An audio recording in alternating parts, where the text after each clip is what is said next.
আসসালামু আলাইকুম। আজকে আমি সকাল সকালে একটি ভিডিও করতেছি এই জন্যই 2 দিন বা 3 দিন ধরে বৃষ্টি হইতেছে। বৃষ্টির মধ্যে ঘর থেকে বের হওয়া আসলে অসম্ভব। তো আজকে বৃষ্টি সকালবেলা নাই, এই জন্য আর কি বেরোলাম রাস্তায়, হাঁটাহাঁটি করতেছি। তো দেখি সকালকার পরিবেশটা সত্যিই অসাধারণ পরিবেশ। আর প্রকৃতি এবং পরিবেশ দুটা মিলিয়েই সত্যি অসাধারণ একটি পরিবেশ এই মুহূর্তে সকালবেলা।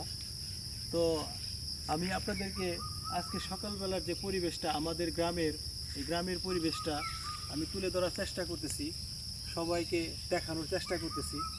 তো আপনারা আমার সাথেই থাকবেন। আমি আমাদের গ্রামের পাশে যে মেঠু পথ এবং রাস্তা, এই রাস্তা দিয়ে যে যখন এই গাড়ি বা গরুর গাড়ি বিভিন্ন মানুষ যখন কাজকর্মে ব্যস্ত থাকে, তখন সত্যি অসাধারণ লাগে আমাদের গ্রামের রাস্তাগুলো। তো আপনারা অবশ্যই আমার সাথে থাকবেন, আমার এই ভিডিওগুলো দেখবেন। দেখেন আমি আপনাদেরকে দেখানোর চেষ্টা করতেছি, সত্যি অসাধারণ আমাদের গ্রাম। তো আপনারা সবাই ভালো থাকবেন। আল্লাহ হাফেজ।